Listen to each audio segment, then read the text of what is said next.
এখন বাজে হচ্ছে 11টা 25। তো স্নান করে এসেছি, তো দেখতেই পাচ্ছ স্নান করে এসেছি। তো এখন আর মাথাটা এখন আসানোর সময় নেই, আগে ঠাকুর পুজো দিয়ে নিই।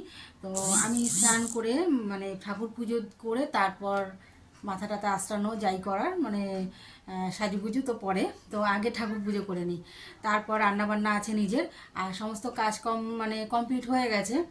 তো এখন বাজে হচ্ছে 11:30, তার জন্য আর মর্নিং বললাম না। তো সবাই কেমন আছো বন্ধুরা? আশা করি তোমরা সকলে খুব ভালো আছো। আমিও তোমাদের ভালোবাসা আশীর্বাদে খুব ভালো আছি। তো যে যেখান থেকে আমার ভিডিওটা দেখছো সবাইকে অসংখ্য অসংখ্য ধন্যবাদ। বড়োদেরকে জানাই প্রণাম, আর ছোটোদেরকে আমার বুক ভরা অনেক অনেক ভালোবাসা। তো চলো দেখতে থাকো, পুরো ভিডিওটা দেখতে থাকবে, আশা করি খুব ভালো লাগবে। আর মানে সারাদিন আমার সঙ্গে থাকো, যে যতক্ষণ আমি পারবো তো তোমাদের সাথে ততটুকুই শেয়ার করব। তো চলো আগে পুজোটা দিয়ে নিই।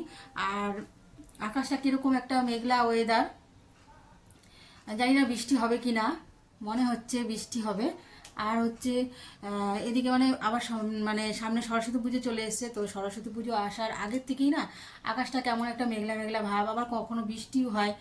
তো ভালো লাগে না এই সময়টায়, মানে শীতকালটা একটু রোদ্দুর উঠবে ঝলমলিয়ে, তো কাজ করব একদম মানে মন খুলে ভালো লাগে। কিন্তু এই মানে আকাশটা নেভানে বা একদম অন্ধকার অন্ধকার ভালো লাগে না। আর ঘরে যখনই দেখো ভিডিও করতে যাই তো মানে লাইট জ্বালিয়ে করতে হয়, না হলে অন্ধকার লাগে। তো আজকে হচ্ছে শনিবার, তো শনিবারের ব্লগ ভিডিওটা এখন থেকে শুরু করলাম। তো দেখতে থাকো, আশা করি খুব ভালো লাগবে। আর চলো দেখো, এখন এই যে বাটি নিয়ে রেডি হয়ে নিয়েছি। এখন এটাতে মানে জল গরম করে নেব, যেহেতু আমি বেশিরভাগ গ্যাসেই জলটা উষ্ণ করে গরম করে এনে আমি গোপুসোনাকে স্নান করাই, তো ওকে ঠান্ডা জলে স্নান করাই না। আর তার জন্য আর এমনিও রোদ্দুরে আমি জল দিই না, তো কিছুতে মুখ দিয়ে দেবে, নোংরা পড়বে, তার জন্য আমি মানে যেহেতু আমি মানে ছাদটা আমার বাইরে থেকে গিয়ে আমার ছাদে জল দিতে হবে, এখানে রোদ্দুর পড়ে না নিচে, তো তার জন্য আমি আর বাইরে জল দেওয়ার চেষ্টাও করি না। তো এখান থেকে আমি গ্যাস ওভেনটাই মানে একদম পরিষ্কার করা থাকে, ওখান থেকেই আমি জল একটু উষ্ণ গরম করে নিয়ে ওকে স্নান করে নিই। তো আগে স্নান মানে ওকে স্নান করিয়ে সমস্ত কাজ কমপ্লিট করে তারপর আমি আবার রান্না করি। তো আগে আমি মানে এঁটো কাটার করি না, যেহেতু গ্যাস মাজা ঘষা পরিষ্কার করে নিই। তো চলো দেখতে থাকো আমি মানে কি করি। তো চলো রান্নাঘরে যাই, রান্নাঘরে গিয়ে জলটা আগে গরম করে নিয়ে আসি। তো যত কথা বলবো তত আস্তে আস্তে দেরি হয়ে যাবে, তো কাজের সঙ্গে সঙ্গে তোমাদের সাথে কথা বলি। তো চলো দেখতে থাকো, রান্নাঘরে চলো। এসছি এই যে রান্নাঘরে, দেখো মানে রান্নাঘর পুরো পরিষ্কার। আর আজকে যেহেতু শনিবার, আজকে পুরো নিরামিষ। তো শনিবার দিনকে তোমরা কারা কারা নিরামিষ খাও তো অবশ্যই একটু কমেন্টে জানিও। আর শনিবার দিনটা প্রায় মানুষই নিরামিষ খায়, আমিও নিরামিষ করি। তো তার জন্য মানে আগের দিন রাত্রে আমার সমস্ত রান্নাঘর একদম মাজা ঘষা যাই হোক, আশের যদি কিছু থাকে সব পরিষ্কার করে নিই। এই যে সব মানে যা দিয়ে মানে ঝুড়ি টুড়িগুলো যে থাকে সমস্ত কিছু মেজে ঘষে একদম রাতে পরিষ্কার করে নিই। গ্যাসও একদম মেজে ঘষে পরিষ্কার করে রাখি, যেহেতু সকাল হলেই আমার গোপুসোনার জল গরম করা মানে ওর খাবার করা এগুলো আমার করতে হয়। আর আমাদের মতন মানুষদের তো আলাদা করে কিছু করার নেই, তো এটাতেই আমরা রান্না করি, আবার এটাতেই আমাদের ঠাকুরের ভোগ করা হয়। তো কিছু হয় না, আমরা জানি আগুনে কোনো দোষ নেই, আমার মাও এই কথাটাই বলে। তো চলো ঝটপট জলটা বসিয়ে নিই।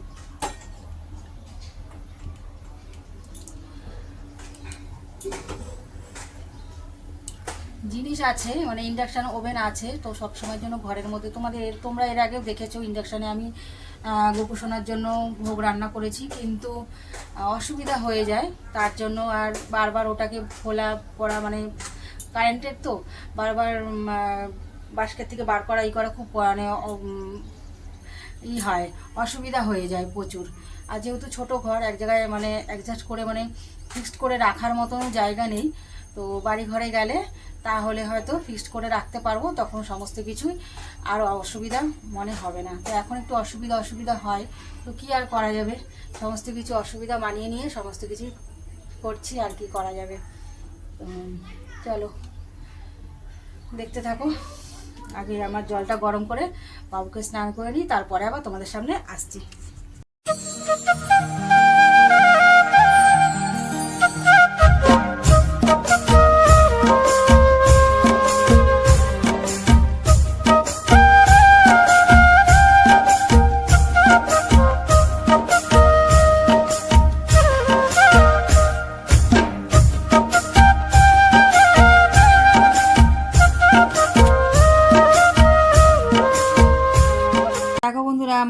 দাওয়া পুরো কমপ্লিট হয়ে গেছে, এই যে দেখো আজকে।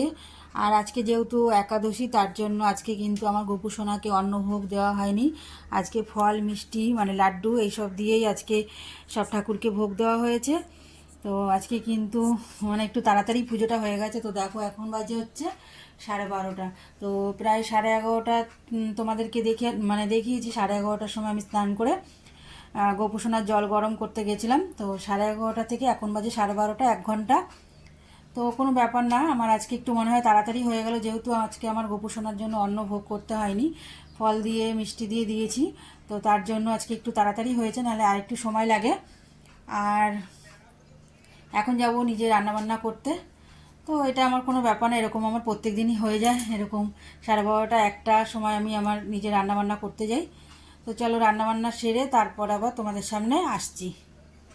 রান্না বসিয়ে দিয়েছি এখানে। এই যে এখানে ডালের বড়ি, এখানে বড়িটাকে তেলে আগে ভেজে নিয়েছি। আর এই যে এখানে পাঁচফোড়ন সোমবার দিয়ে তেলে এই যে সবজি সব ভাজা করে নিচ্ছি। তো এখানে অনেক রকমের সবজি আছে। এখানে আছে মিষ্টি কুমড়ো, তারপরে গাজর, আলু, বেগুন, মূলো, শিম সমস্ত কিছু দিয়ে এই যে এই পুঁই শাক রান্না হবে, পুঁই পিটুলি। তো এই পুঁই পিটুলি তোমরা কারা কারা খেতে ভালোবাসো শীতকালে, কিন্তু এই যে এইটা কিন্তু দারুণ লাগে, এরকম দানা দানা থাকবে। আর চচ্চড়িটা খুব ভালো লাগে খেতে। তো এটা মাছের তেল দিয়েও ভালো লাগে, মাছের মাথা দিয়েও ভালো লাগে, আবার এমনি সব সবজি দিয়েও কিন্তু ভালো লাগে, সব রকমই ভালো লাগে। তো চলো আমি এটা আজকে রান্না করছি। তো 2 দিন ধরে কেটে রেখেছিলাম ওটা, আর রান্না করা হচ্ছিল না, তো হলো আজকে রান্নাটা করে নিই। ভাত হয়ে গেছে, ভাতটা গড় দিয়ে নিয়েছি ভাতটা, আর এখানে সবজিটা বসিয়ে দিয়েছি। তো দেখতেই তো পারলে তোমরা অনেকটা বেলাই হয়ে গেছে এমনি। তো এখন প্রায় 1:30 বাজতে যায়। তো এই সবজিগুলো সমস্ত কাটাকাটি করতে একটু সময় লাগে। আর পুঁই শাকটা কাটাই ছিল রেডি করা, 2 দিন ধরে কেটে রেখেছিলাম, রান্না করার সময় হয়ে উঠছিল না। এত সবজি এটা সেটা করতে করতে আর এটা রান্না করতেও পারছিলাম না। তো আজকে ভাবলাম যেহেতু আজকে নিরামিষ, তো শনিবার আছে, তো ভাবলাম এটা একটা চচ্চড়ি করলে ভালোই লাগবে খেতে। তো চলো চটপট রান্নাটা করে নিই, তারপর আবার তোমাদের সামনে আসছি। এই যে আমার পুঁই শাকের তরকারি কমপ্লিট হয়ে গেছে। তো দেখো কালারটা কীরকম এসছে, দারুণ হয়ে গেছে, কিন্তু দারুণ দারুণ হয়েছে দেখতে। তো তোমরা কমেন্ট করে বলবে কেমন হয়েছে। ঠিক আছে, চলো ভাতটা বেড়ে নিই, তারপর তোমাদের সামনে আসছি। তো কমপ্লিট করে নিয়েছি। তো এই যে দেখো ভাত বেড়ে নিয়ে চলে এসেছি, এই যে সবজি আর ভাত। আর শীতকালে কিন্তু গরম ভাতের সঙ্গে এরকম সবজি থাকলে আর কিছু লাগে না। তো চলো খাওয়া দাওয়াটা করে নিই। এই দেখো খেতে বসে পড়েছি। তো তোমাদের তো দেখিয়ে দিলাম যে আমার কত সুন্দর একদম একটা সবজি রান্না করে নিয়েছি। তো তোমরা কারা কারা এরকম সবজি মানে শীতকালে এরকম সব কিছু দিয়ে পুঁই পিটুলি দিয়ে সবজি মানে খেতে তোমাদের ভালো লাগে, তো অবশ্যই তোমরা কিন্তু কমেন্টে জানাবে। আমার তো খুবই ভালো লাগে। আর যেহেতু আজকে একটা ভালো রেসিপি রান্না করে নিয়েছি, তার জন্য কিন্তু অন্য কিছু আর রান্নার আমার প্রয়োজন নেই।